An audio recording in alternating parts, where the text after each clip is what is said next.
Everyone remembers that wedding. The drums beat loud, the moon was full, and Amara smiled like she had everything. But the wind stopped. The birds went silent. And the groom, he never blinked. His hands were cold like river stones. His shadow moved wrong.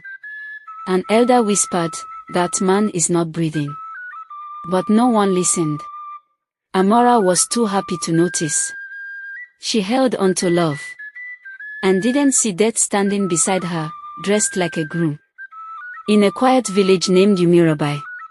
Amara was kind, gentle, and full of laughter. She helped old women fetch water and sang songs to crying babies. Everyone loved her. But Amara had one wish, to fall in love. Not just with any man, but with someone special. Someone who would look at her like she was magic. Every day, she prayed under the big Iroko tree. "Please," she would whisper, "send me someone who sees my heart." Then one day, during the festival of spirits, she saw him. He stood near the shrine, quiet and alone. His name was Obinna. Tall, calm, and handsome. His eyes were dark, but soft. When he looked at her, it felt like the world had stopped spinning. He spoke gently and bowed with respect. "Amara," he said. "I've come for you." Her heart jumped. It felt like a dream.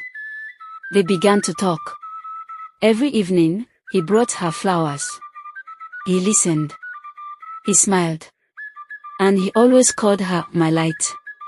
She didn't notice he never ate. Or that he never had sweat on his skin. She was falling fast. Too fast, and sometimes, when the wind blew, his feet didn't leave footprints. But love is blind. And Amara was already gone. The old ones were not smiling. They watched Obinna with quiet eyes. Elder Nedi said, "That man walks like smoke. Something is wrong." Elder Mama Ajuma said, "I've lived long. His hands are too cold. His shadow is missing. That is not natural." But Amara didn't listen. She was in love. "He's just different," she said. "He's gentle. He's kind. He loves me." They warned her. "The spirits walk among us during the festival.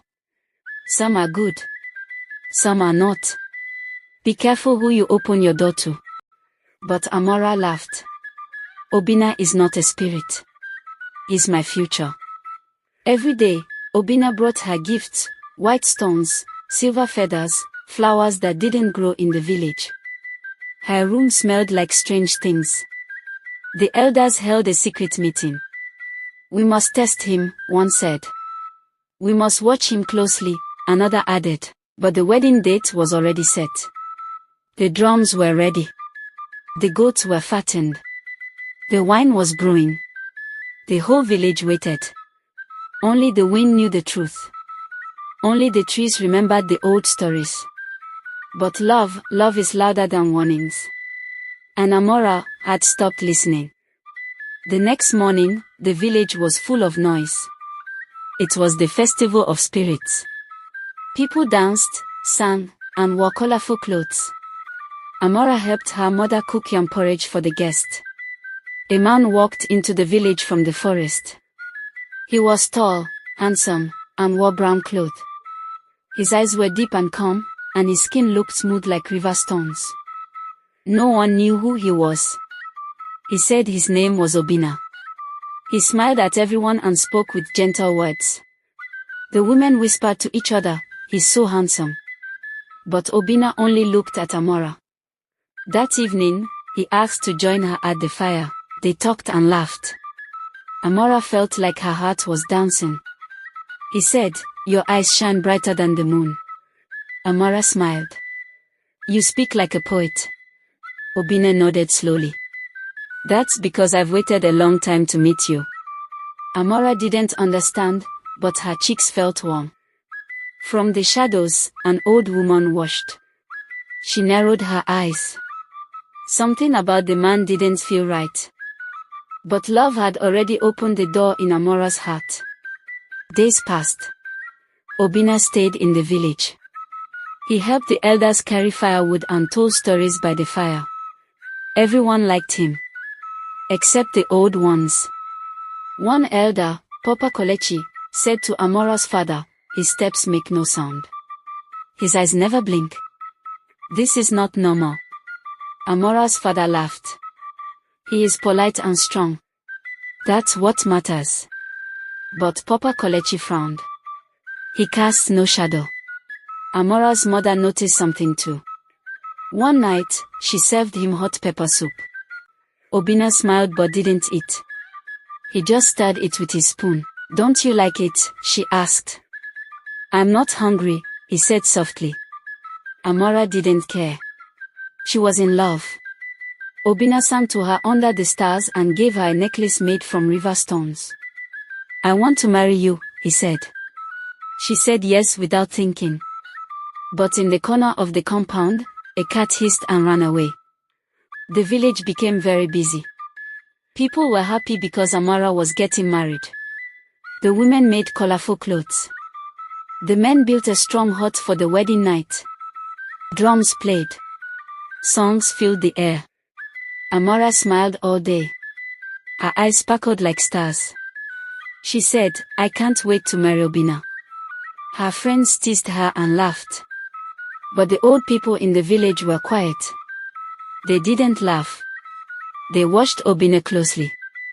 "His hands are too cold," one old woman said. "He doesn't have a shadow," another whispered. "Maybe he is not from here," said the oldest elder. But no one stopped the wedding. Obinna said little, but when he looked at Amara, his eyes were soft. He always brought her flowers, and he listened when she talked. She felt safe with him. That's all she wanted. The night before the wedding, Amara sat under the stars. She said, "Tomorrow, I will be a wife. I will love Obinna forever." But the stars didn't twinkle like before. The air felt still. Even the wind stopped moving. Something strange was coming. But Amara didn't know. She only dreamed of her wedding. The big day came. The sun rose early. Birds sang loud songs. Drums beat faster. People came from other villages to see the wedding. They wore bright clothes and danced in the village square. Amara wore a red dress with golden beads. Her mother cried happy tears. "You look like a queen," she said. Obinna stood tall, waiting for her. His face did not smile, but his eyes looked kind. When he held her hand, it was cold, but Amara thought it was just nerves. The priest spoke the wedding words. Obinna nodded. Amara said, "Yes, I do." Everyone clapped. They sang and danced around the new couple. But as the dancing grew wild, something was strange. Obinna did not eat the food. He did not blink. He did not laugh. He just sat beside Amara, still and quiet. "Is he all right?" one guest asked. "He must be tired," Amara said, still smiling. But an old man frowned. "I have seen this before." Nobody listened. The party went on. The night came. The stars were dim. The air felt heavy. Amara held Obinna's hand and whispered, "I'm so happy." He said nothing. He did not move. After the party, Amara and Obinna walked to the wedding hut. It was made with strong wood and fresh palm leaves. Inside, there were flowers, soft mats, and a big fire lamp.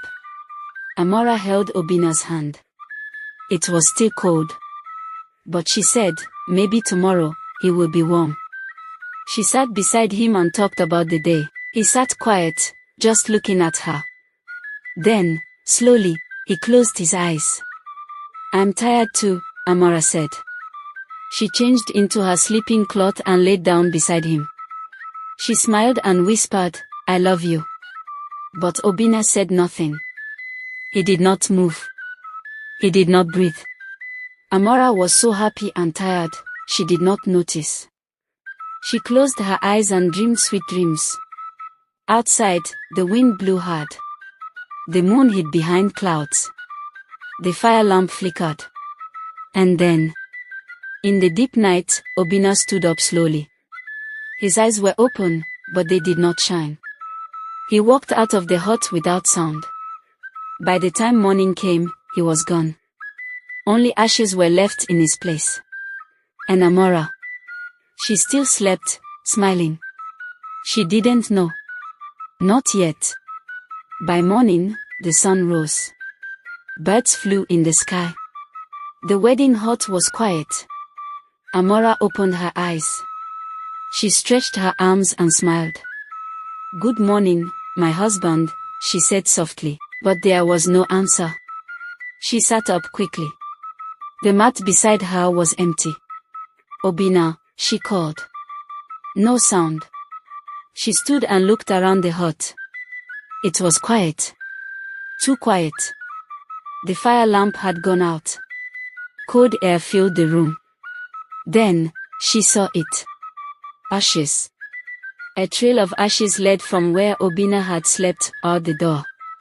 Amara's heart beat fast. "This must be a dream," she whispered. She ran outside. The village was still sleeping. She followed the ashes with bare feet. They led into the trees, into the dark forest. She stopped. Her hands shook. Her eyes filled with tears. "Obinna," she cried. "Where are you?" But only the trees answered. Only the wind whispered back. The trail was gone. Just like him. She returned to her hut in fear. Later that morning, the village was filled with whispers. Did he run away? Was he taken by a spirit? Where is the groom? Amara sat with her face in her hands. Her mother held her. "My daughter, don't cry." But Amara was not just crying. She was shaking. The elders gathered. They spoke in low voices. The oldest elder, Mama Yuzo, looked serious. Her eyes were deep and wise. "We must talk," she said. Everyone sat in a circle. She told them about a story. Long ago, a spirit from the forest used to walk like a man. He would choose a bride and take her away. The spirit wore a human body, but he was not alive. His hands were cold. He had no shadow. He never blinked. "He comes during the festival of spirits," Mama Yuzo said. And this year, he came again. Amara listened, her heart cold. "Do you mean I?" The elder nodded. "Child, you married a spirit." The crowd gasped. Amara fell silent. A tear ran down her cheek. The next day, Amara sat alone by the river. The water flowed slowly. Birds sang in the trees. But everything felt strange now. Nothing felt real. "I married a spirit," she whispered. She remembered his eyes. They were kind, but empty. She remembered how he never ate. Never laughed. Never even blinked. She felt cold inside. Like the ashes he left behind. Her mother came and sat beside her. "You didn't know," she said softly. "I should have listened," Amara said. "People warned me." The elders saw the signs. "But love is blind," her mother whispered. And his disguise was strong. Amara looked at her wedding beads. She pulled them off and threw them into the river. The wind blew hard. "Will he come back?" she asked. "No," said Mama Yuzo, who had followed them. "Spirits never come back once they leave." He got what he wanted. A bride. A soul to carry. "What happens now?" Amara asked. "Now," Mama Yuzo said, "you must leave." Amara looked at the sky. She wiped her tears. But deep in her heart, a fear stayed. What if he wasn't gone? What if he was watching? Still waiting. Still near. Amara couldn't sleep at night. Every time she closed her eyes, she saw Obinna's face, smiling but silent. cold and still. She kept asking, was it real? Did I dream it all? One morning, she went back to the forest. She followed the path where the ashes had ended. But this time, she went farther. The trees stood tall and quiet. Birds didn't sing. Even the air felt heavy. Then she heard it. A soft whisper. Amara. She froze. Who's there? She asked. No answer. The leaves rustled. A shadow passed. But when she turned, no one was there. She reached a large tree near the heart of the forest. Beneath it was a circle of stones. In the middle, something shiny lay on the ground. It was the ring. Her wedding ring. The one Obinna gave her. She picked it up with shaking hands. It was warm. She looked around. Obinna, she called softly. But there was no answer. Only wind. Only silence. And the trees, watching. She went to the river. She was standing at the riverbank all alone. The moon was full and the water was still. Suddenly, a shape rose from the water. It was Obinna. But he looked different now. His eyes were all black. His smile was sharp like a knife. He reached for her. You are mine, he said. No. Amara shouted. Then the river caught fire. Flames danced on the surface. The sky turned red. The trees screamed. An old woman appeared beside Amara. She wore white and her voice was calm. You must break the bond, she said. How? Amara asked. Take his gift back to where you met. Burn it under the blood moon. Only then will he stop following you. Then the dream ended. Amara woke up, heart pounding. The ring was still in her hand. She looked out the window. The moon outside was turning red. The blood moon had come. The only person to save her now is Mama Yuzo. Amara ran to Mama Yuzo's house. The spirit gave me a gift, she said, holding the ring. I must return it. Tonight. During the blood moon. Mama Yuzo nodded. Yes, child. That's the only way. They gathered herbs, ashes, and a pot of sacred water. Mama Yuzo said ancient words and tied a red cloth around Amara's waist. This will protect you, she said.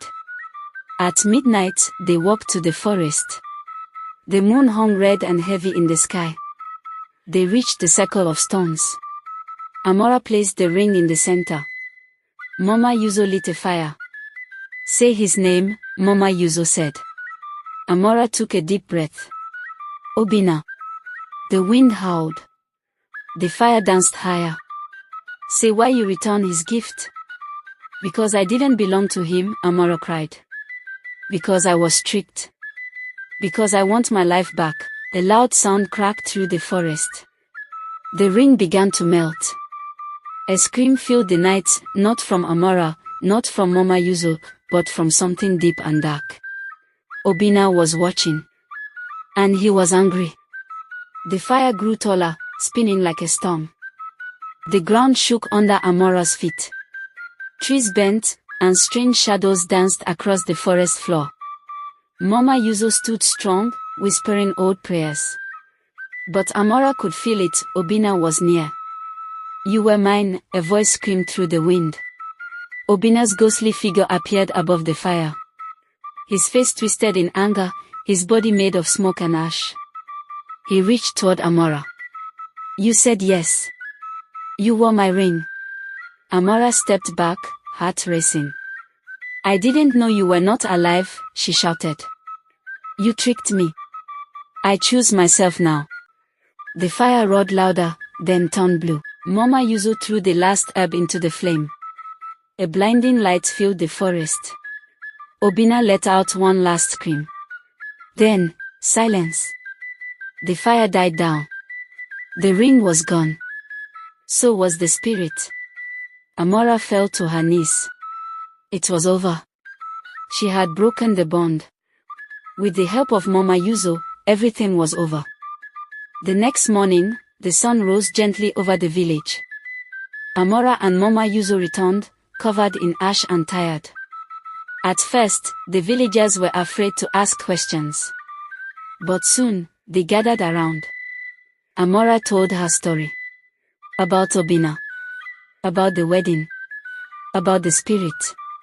And about the ritual that saved her. This time, they listened. They looked at Amara with new eyes. She was no longer just the girl who married too quickly. She was the girl who survived something powerful. "Forgive us," an elder said. "We didn't listen before. But we believe you now." Mama Yuzo smiled. "Spirits live among us. Some are good. Some wear faces we trust, but truth always finds light." That night, the villagers lit lanterns and said prayers to protect their homes. They told their children the story of the spirit Groom, and warned them to always look deeper, listen harder, and trust their hearts. Days passed. The forest was calm again. Amara sat near the river one morning, her feet in the water, her eyes on the sky. She felt peace. She still missed Obinna, what she thought he was. But she knew now, love should never come with lies. Or cold hands. Or shadows that don't match the sun. She began to help Mama Yuzo with healing herbs. She told her story to travelers who passed through. Some cried. Some learned. All listened. One day, a kind guy came to fetch water. He smiled at Amara. She smiled back. But this time, she was in no hurry. She had learned. Love isn't about rushing. It's about truth, time, and light. She looked at the forest one last time. Then she walked forward. Free. Sometimes, what looks perfect on the outside may hide danger within. Always listen to the voices of wisdom. True love is not silence, coldness, or secrets. It is warmth, truth, and trust. Please like, leave a comment, and don't forget to subscribe and turn on notification for more interesting stories. See you in my next video.